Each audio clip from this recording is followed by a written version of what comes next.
Greetings, YouTube.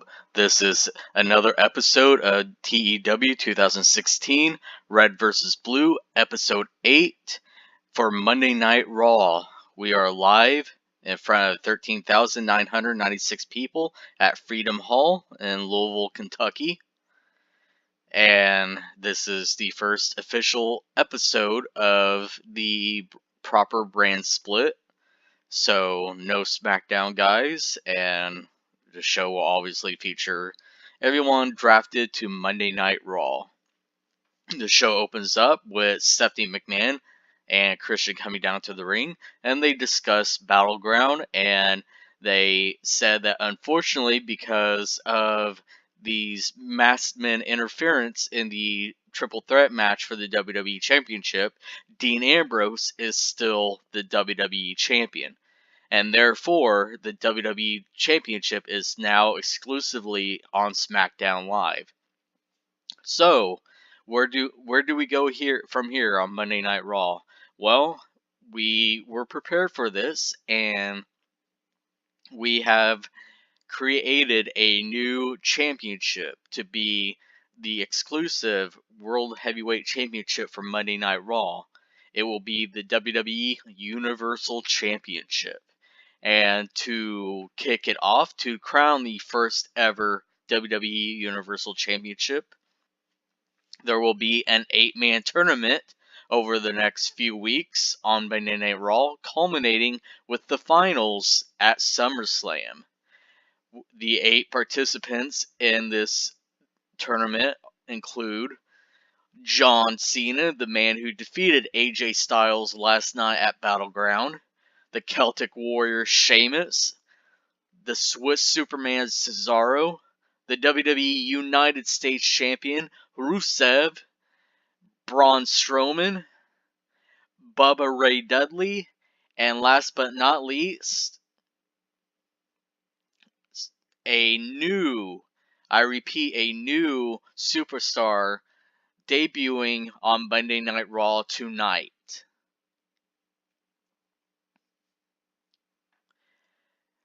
But that's not all. See, after looking at our roster and looking at the time that we have for Monday Night Raw each week, it has come to the conclusion that in the best interest of the show, that starting next week, the Monday Night Raw will be 2 hours long. We feel this is it'll get the maximum benefits of the talent, and it also creates a more competitive product. Now, this could change in the future, but for the time being, it will be 2 hours long. So basically, what I found out when I was booking the show, which I really should have figured this out sooner, but with the size of the Monday Night Raw roster, there's no way I can book 3 hours. I mean, it was insanely difficult to do a 3-hour show for this show this week, because there's only so many people on the Raw roster. Now, it is possible in the future, once I'm ready to call some people up from NXT, that we, move it back to 3 hours. I don't know. But as of right now, I think it's going to be a lot easier just to move it back to 2 hours, because I had to stretch a lot of segments out. I had to, do a few other things, which you'll see here later. But that segment got a 68C+ rating. It started the Universal title storyline. No worker improvements. And Stephanie and Christian are still in the ring, hyping up the Universal Championship, when Seth Rollins' music hits, and out comes Seth Rollins, and he gets in the ring, and he, it's like, hey, why aren't you putting me in this tournament? I mean, You know, 8 guys on Monday Night Raw, and they didn't select Seth Rollins to be in the tournament. And Stephanie, she was like, well, I mean, Seth, you did kind of blow it for us last night. And Seth's like, Stephanie, what are you talking about? If you didn't notice, there was 5 men hiding their faces that interfered in the match and cost me the championship. So I don't see how this is my fault. And Stephanie's like, well, I mean, you didn't win. And me and Christian, we made it so where we put our faith in you by trading away Dean Ambrose because you were so sure of winning back the WWE Championship, bringing it to Monday Night Raw, that we put everything into you, and you failed. And I mean, unfortunately, because of that, you need to be punished, and this, I think, is your proper punishment. You will not be in the tournament to crown the first ever Universal Champion. And Seth's like, well, once again, if it wasn't for these masked men, this would have never happened. Because I was going to win the WWE Championship. And Christian's like, hold up, if I remember right, you were almost about to get speared when those 5 masked men, came in and basically ruined the match. So I don't know how you get this idea that you were about to win. And Shad's like, are you crazy, Christian? I was going to counter, the spear. Did he not see Money in the Bank? Did he not see how I beat Roman Reigns for the WWE Championship before Dean Ambrose stole the championship from me? I would have done the same thing, and I would have won the WWE Championship. And Steph's like, once again, you were given opportunity after opportunity after opportunity to regain the WWE Championship, and each time you blew it. So, once again, I do apologize, but you're not in the tournament. And Seth's like, well, what am I supposed to do? I'm the top guy on Monday Night Raw. This is, Monday Night Rollins, And Seth's like, well, you gotta figure that out on your own. And and Christian's like, hey, I got a great idea. How about we give you a chance to work up some of that, anger and that frustration by putting you in a match right now. And Seth's like, who? Who are you gonna make me face? And Christian's like, I got the perfect guy. Someone that will be in the Universal Championship tournament. He is also the WWE United States Champion. And I'm talking about Rusev. The segment got a 78B rating. No worker improvements. And this goes right into our first match, which got a 69C+. And a good match, Rusev defeated Seth Rollins in 1938 when Seth Rollins intentionally got counted out. So basically, this is what I see in my head. Seth and Rusev are going at it, and then on the Titantron, the 5 masked men are shown backstage, and this catches Seth's attention.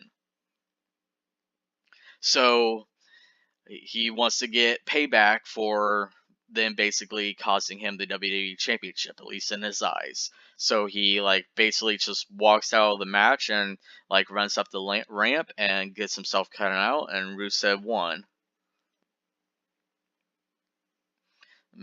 So Cesaro did guest commentary because next week it's going to be Rusev versus Cesaro in the first round match of the Universal title tournament. So he was out there doing guest commentary, and his commentating was pretty weak because, he doesn't have great mic skills. But I just wanted him to get on the show because he's still nursing a minor injury, and I don't want to put him in an actual match, but I wanted him on camera, and I figured that was the best way to do it. Rusev had an in-ring performance of 66. Seth Rollins had an in-ring performance of 76. No worker improvements. Next segment, Christian is on the ramp, and he comes out on the ramp and he talks about how he has an exciting announcement, and this is something that he believes got him the general manager position on Monday Night Raw. He has set up to be conducted later in the month the first ever WWE Cruiserweight Classic. This will feature many cruiserweights from all over the world, and they will be competing in a single elimination tournament, with the winner becoming the brand new WWE Cruiserweight Champion. And what better way to showcase the cruiserweights that will be in the upcoming tournament, which will also be shown exclusively on the WWE Network for a low price of $9.99. So we're going to have a very first Cruiserweight Open match featuring two of the Cruiserweights that's going to be in the Cruiserweight Classic. The segment got a 69C plus rating, no worker improvements. So we go into the Cruiserweight Open match. In a bout that had terrible wrestling and non-existent crowd heat, Brian Kendrick defeated Akira Tozawa by pinfall while using the ropes for leverage. The match got a 39D minus rating, which obviously is to be expected, because, I mean, how many people know of Akira Tozawa, like your average Raw fan, and Brian Kendrick? How long has he been on WWE TV? So obviously there's not going to be, a lot of heat. Tozawa had an in-ring performance of 28, Kendrick 40, no worker improvements. So yeah, what do you think about the Cruiserweight Classic coming? And the first two that were announced, Akira Tozawa and Brian Kendrick, which, I mean, obviously, since they're in it in real life, makes perfect sense to include them as well, especially since they're both good talents. Next segment, in a decent match, The Big Show defeated Bo Dallas in 7:35 by pinfall with the KO punch. This segment got a 62C rating. Bo Dallas had an in-ring performance of 45. The Big Show 69. No worker improvements. Just a little matchup put over the Big Show since he's in the Universal Championship tournament.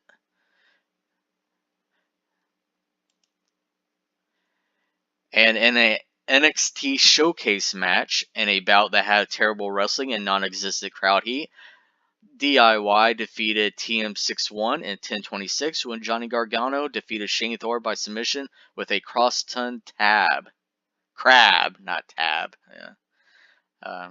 Gargano and Ciampa had great chemistry when teaming together. Nick Miller had an in-ring performance of 32, Shane Thorne 32, Ciampa 33, and Gargano 41.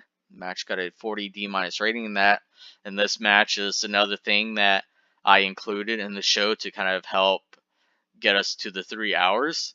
This isn't going to be something I'll be doing every week, and I chose them because obviously they're going to be called up at some point, but I don't think either team is going to be called up in a manner that I want it to be like a surprise. So, I mean, it's okay if, they show up on a random Raw to have a match.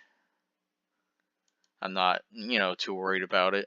I mean, they were already under contract anyway. Well, at least TM61 was. Gargano and Ciampa, I don't believe they were within NXT to start the save. I could be wrong, but I did sign them to full-time deals.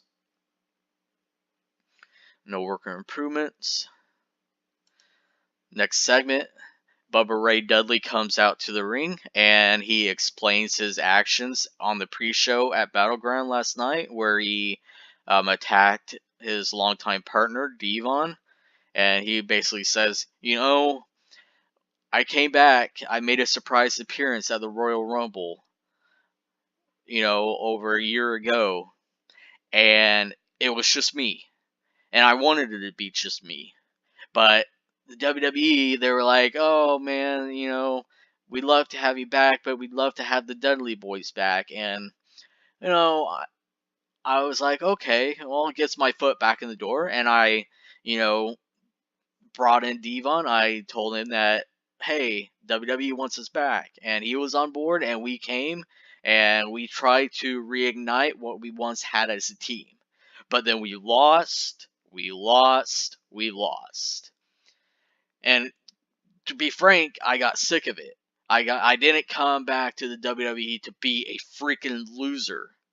And then the WWE draft happened. And lo and behold, we got separated. I got drafted to Monday Night Raw.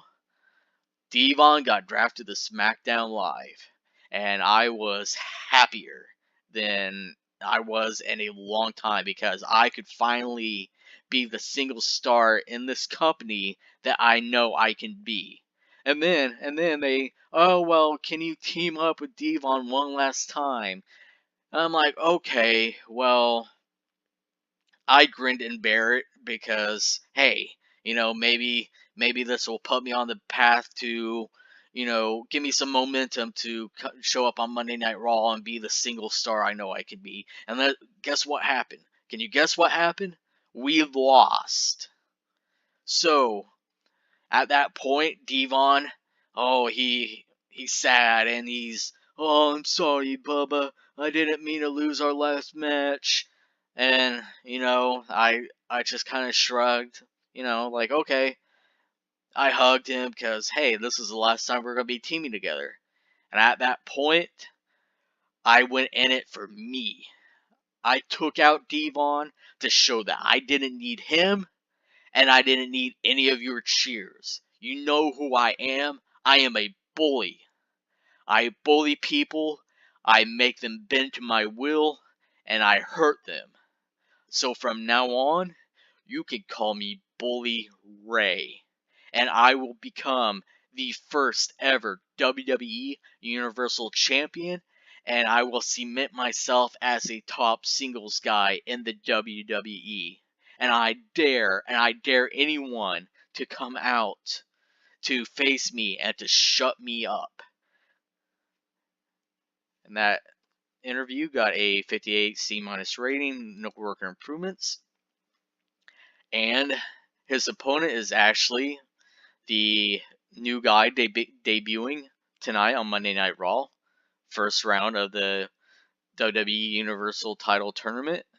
And who do you think it might be?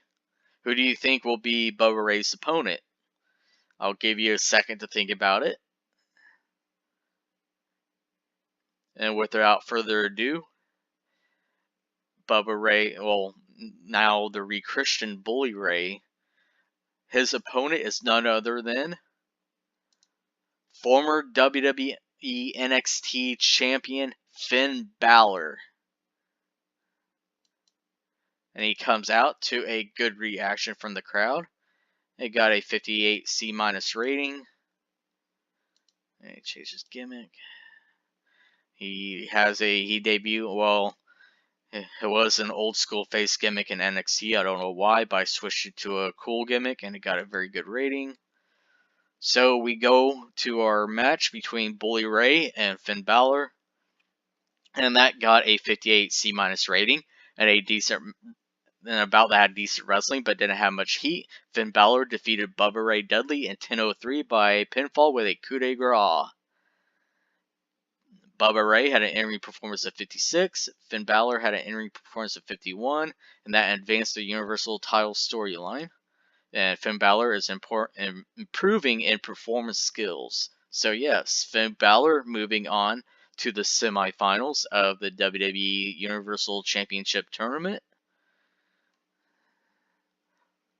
Next segment, Charlotte is backstage with a promo, basically hyping up her victory at Battleground and how she's still WWE Women's Champion and now officially the Queen of Monday Night Raw, as she dares any female on the Monday Night Raw roster to challenge her and she will slay them, and she will make them bow down. The segment got a 60/60 plus rating, no worker improvements. And about that had subpar wrestling in Little Heat, Jack Swagger and Zack Ryder defeated the Wyatt family, consisting of Eric Rowan and Braun Strowman. In 10:31, when Zack Ryder defeated Eric Rowan by pinfall with an elbow drop. During the match, we also had Braun Strowman turn on Rowan. Jack Swagger carried the match in terms of in-ring performance. The match got a 51D plus rating. Zack Ryder had an in-ring performance of 42. Jack Swagger had an in-ring performance of 53. Strowman 42 and Rowan 43. And ignore Bray Wyatt. The no on Bray Wyatt. I just forgot to remove him as the manager of Rowan and Strowman. So basically, the way I had it laid out is just, they were dominating. Rowan and Strowman were dominating Swagger and Ryder. And then all of a sudden, Strowman came in and just, kicked Rowan and then gave him the running power slam, which allowed, and then walked off and allowed Ryder to nail the top rope elbow to get the win. So why did Strowman betray Rowan and, basically leave him to take the defeat? Well, the next segment will clear that up, as we have Renee Young backstage with Braun Strowman. And Renee just asked Braun why he did what he did back, in the ring moments ago to his now former Wyatt family brethren, Eric Rowan. And Strowman's like, I did come from a family. I was with the Wyatt family. And, that's all well and good.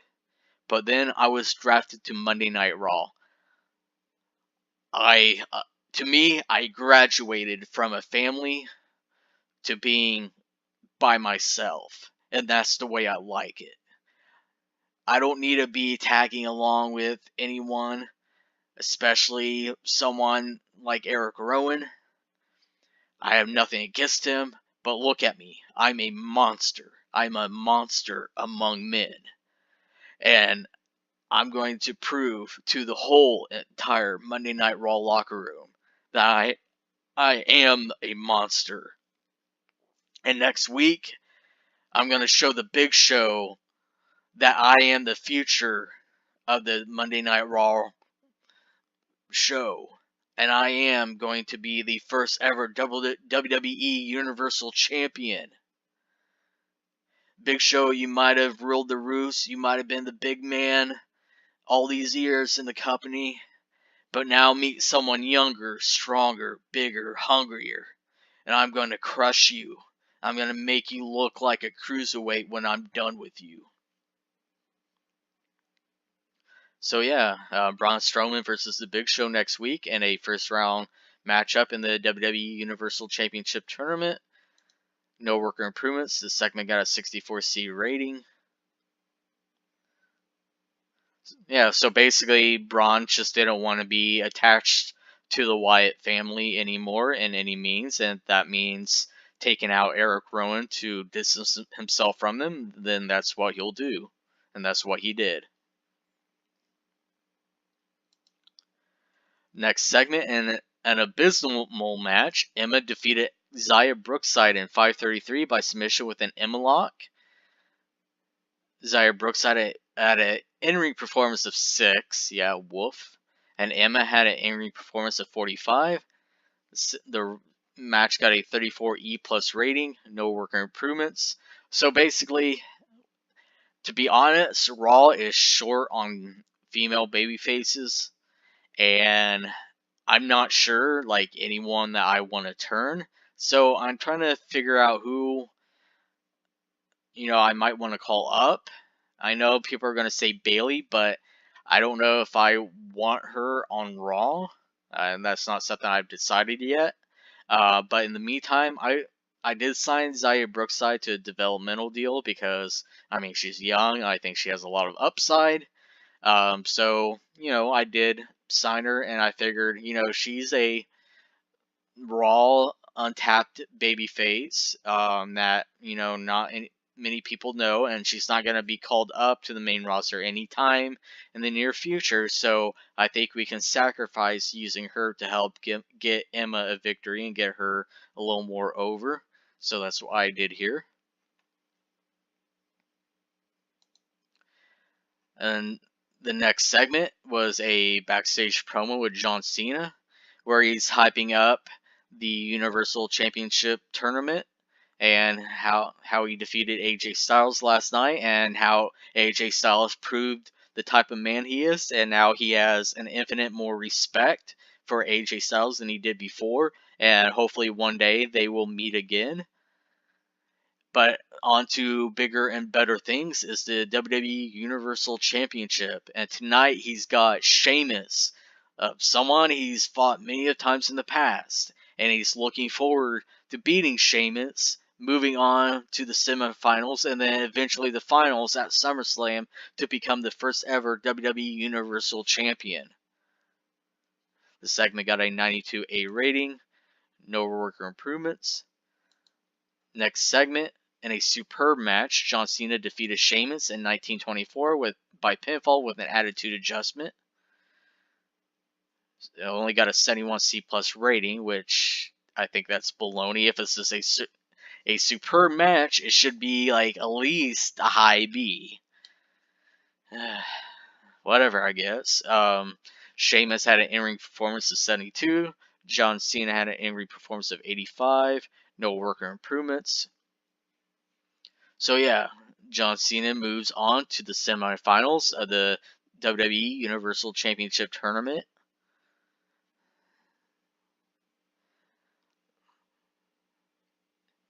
And no worker improvements there. So we move on to basically the last segment of the show, and this is going to be spread out into multiple different segments, but just think of it as one giant segment.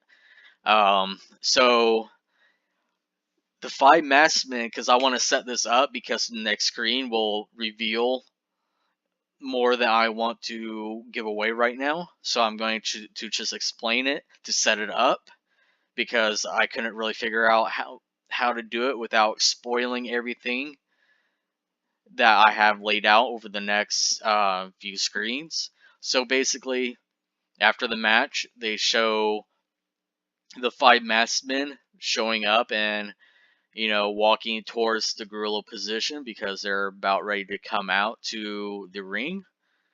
And the announcers are hyping it up, like wondering who they are and why they're here. And that they're coming to the ring and they're going to appear in the ring next, it looks like. So they come back from the break, and the 5 masked men that appeared last night are in the ring. And, they kind of like form a single file line facing the hard camera. And one of them takes the mic and hands it to the first guy in the line. And he starts talking. And he holds the mic a certain way, sort of like he's holding a wine glass. He's like, last night we shocked the world. We made an impact. We disrupted the main event of WWE Battleground. And ever since then, we've heard, who are you guys? Why are you guys here? What's your purpose? Well, allow me to beg your indulgence for a minute, as we will let you all into our motives and let you in about who we are and what we're doing and why we're here.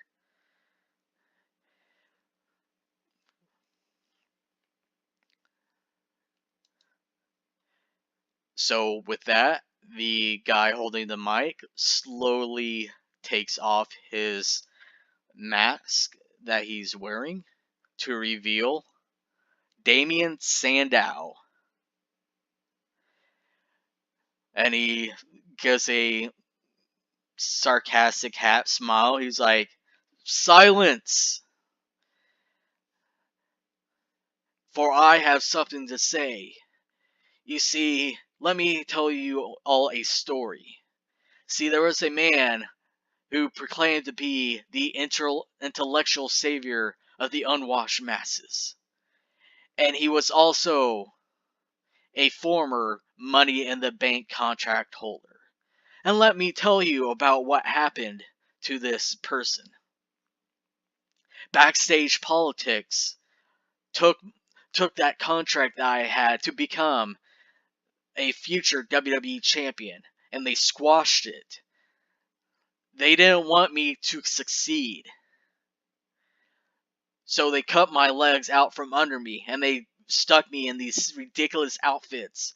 They made me be a lumberjack. They made me dress like Vince McMahon. They made me do all these stupid little corny stunts for their own amusement.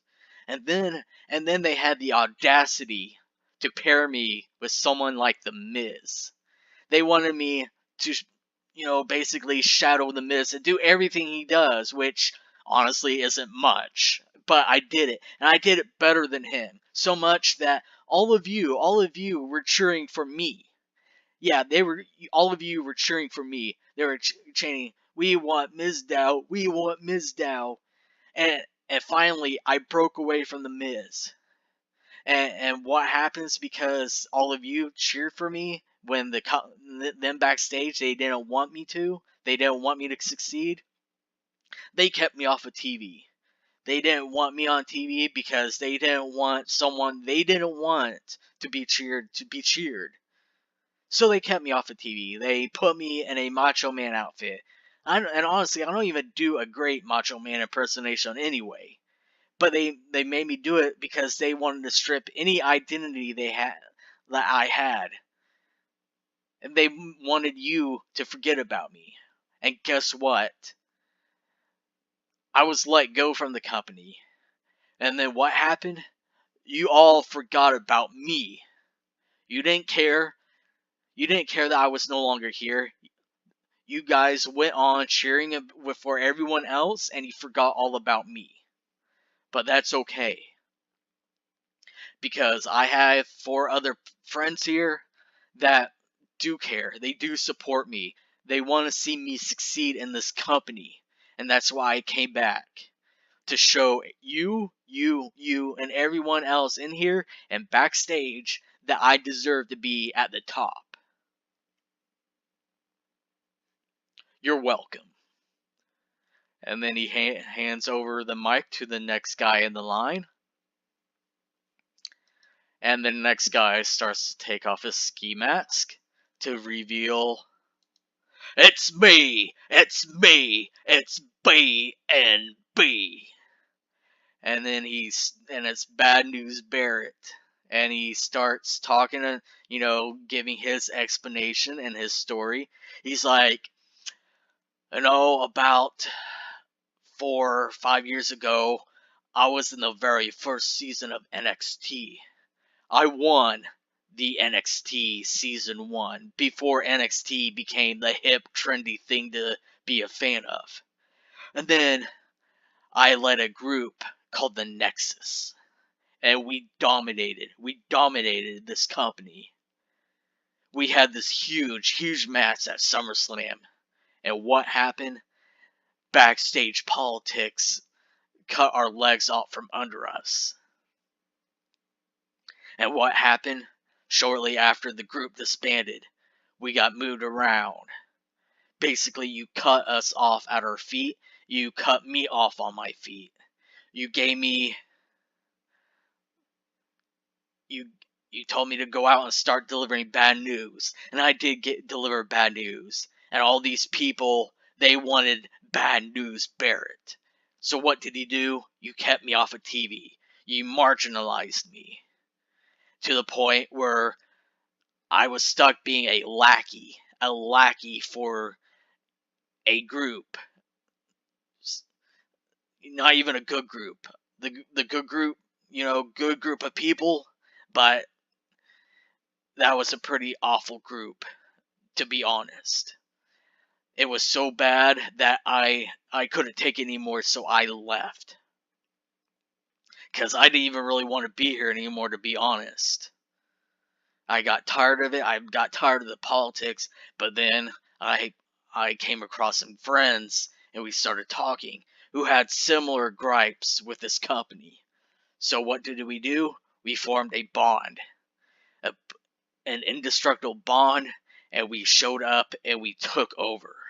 And we're going to continue taking over until everything in this company is ours, what we deserve to have from the start.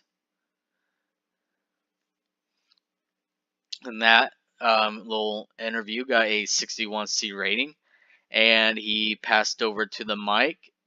He passed the mic over to the next guy, and he takes off his ski max to reveal the big guy, Ryback. And Ryback, kind of does his little smirk laugh. He's like, "It's the big guy, Ryback. Wake up." You see, much like Barrett over here, if you remember, I was in the Nexus with Barrett. I had an injury, and I came back with a new look, a new attitude, and I dominated the competition. I had all these people chanting, "Feed me more, feed me more." I got a better reaction than most of the people in this company. And back there, they didn't like the big guy showing up all these other so-called WWE superstars. So what did they do? They screwed me over. They cut my legs out from under me. They tossed me around. They paired me with some low-card guy. They paired me with a fat Jewish manager. It didn't get me anywhere. Then I tried to be the big guy again on my own, feed me more. And what happened? They kept me down. It got to the point where I was worth more than what they were giving me, so I left. And much like Barrett, much like Sandow, I found these guys, and we all had a common bond. And we are forming this bond to take over. Whether you or any of you feed me morons care, you're gonna like it. And he hands over the mic to the next guy, and he's pretty much the tallest one in the group. And he slowly takes off his ski mask to reveal Drew McIntyre. And he, starts telling his story about how, he was anointed the chosen one by Vincent Kennedy McMahon himself. He said that I was going to be the one to lead this company into the future. And for a while, it looked like that's what was going to happen. And then what happened? They cut the legs out from under me, and they stuck me in a comedy trope with a couple of low-card, nothing-happening guys and a midget. That's not something a guy of my talent, the guy of my caliber, should be doing with his career. And then what happened? They got rid of me. They fired me. All that did was lit a fire under my ass. I went to the independents. I suffered on the independents because I wanted to prove to myself and to this company that I deserve more, that I deserve better. I deserve to be a top guy. And then I found these guys who had similar gripes, similar, issues with this company, and then we formed that pack that together we will dominate this company. But who is the guy that orchestrated all of this, who contacted all of this, who got the gears in motion to start this rebellion? Allow me to introduce the last, but certainly not least, member of this collective unit. And he hands over the microphone to the last guy. And he's the smallest one in the group, but apparently he is the one that started this group, and he reveals himself to be Cody Rhodes. And Cody's in the ring. He's like, for the last couple of years, I had to wear this ridiculous face paint. I was supposed to be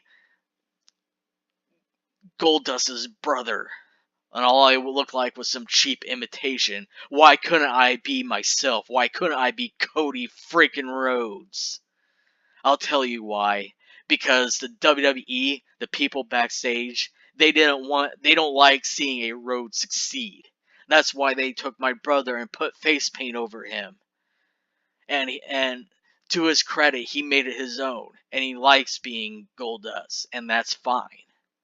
But me, no, I don't want to be a fake copy, a cheap imitation of Goldust. I want to be myself. I want to be Cody Rhodes.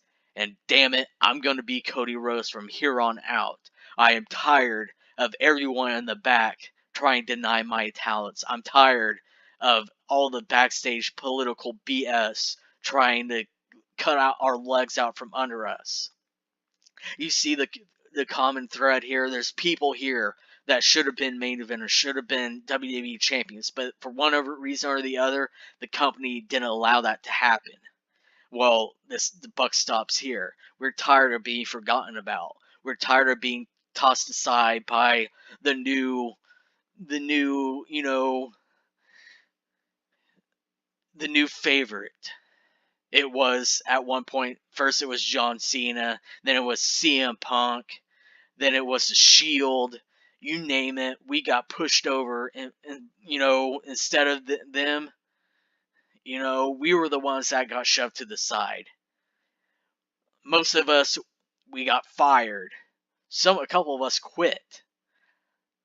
However, we're back, and we made a direct impact on the main event of Monday Night Raw. Excuse me. We made a direct impact last night at Battleground. We got involved and we took out the Shield. Yes, all three members of the Shield. To us, they were the biggest responsibility of us and our careers being tossed to the wayside. They were the ones responsible for us being forgotten about for so long. Not anymore, because we are taking over. And this isn't the NWO. We're not accepting applications. This is a closed group. Until we get what we want, we're going to run roughshod over this company. And I dare anyone to stand up to us. Because remember, there's 5 of us. We have the numbers game. And that promo got a 68C plus rating. And at that point, Seth Rollins comes out to the stage. And he's like, so this is... You 5 rejects are coming out and trying to cause havoc to the shows because you're upset that you just didn't cut the mustard, that you weren't good enough to be, in a top position in the company. Now, granted, I turned on my brothers, I stabbed them in the back, but they deserve to be in the main event. Even though I'm technically higher, I should be higher than them. They deserve to be in the main events. That's why we just main evented the pay-per-view, because we earned it. You guys, you didn't earn it. You wanted to try to take it from us. You wanted to try to, make a name for yourselves at our expense. Well, that's going to stop. Because I'm going to make sure it stops. Because it's my personal mission to stop the 5 of you. And Cody laughs. He's like, Look at us. There's 5 of us. There's only 1 of you. What are you going to do about it, Seth freaking Rollins? Seth's like, oh, that's, you do have a point. There's only 1 of me. But I know 2 other people that I'm sure would love to get their hands on you. And Cody's like, Well, I don't see them. Oh, that's right. If you're talking about Dean Ambrose and Roman Reigns, they're on SmackDown Live. See, unlike you, we don't have contracts to a certain brand. We can go where we want, when we want. You're stuck here on Monday Night Raw. Roman Reigns and Dean Ambrose, they're stuck on SmackDown Live. So if we want to show up tomorrow on SmackDown Live and take out Roman and Dean, we can. And you won't be there to stop us. Just like we can walk up the ramp right now and totally take you out of commission because remember, it's 5 against 1. But we're not going to do that. Because, I think we've already proved our point. And so it's like, no. I've got another option for you. You're right. I'm exclusive to Monday Night Raw. Roman and Dean, they're exclusive to SmackDown Live. However, I think of a show coming up where we both will be there. All 3 of us will be there at the same time. Just like you might, if you accept this match. Cody's like, what kind of match are you talking about? Well, I propose the 3 of you, any 3 of you, it doesn't matter, because we can, I can beat 3 of you, but what I'm proposing is 3 of you, and whoever wants to do it, whoever wants to volunteer, go right ahead. But you 3 against me, Roman Reigns, and Dean Ambrose. The Shield reuniting to face any 3 of you knuckleheads. What do you say? And then Drew takes the mic. He's like, are you seriously mental? Do you think Roman Reigns and Dean Ambrose is going to agree to team with you after how you stabbed them in the back over a year ago? Do you really think that's going to happen? And Seth's like, well, I don't know, but I think they know. I think they want revenge. And I think right now, revenge on you is more pressing than their animosity towards me. So yes, I, on their behalf, issuing a challenge, a 6-man tag for SummerSlam.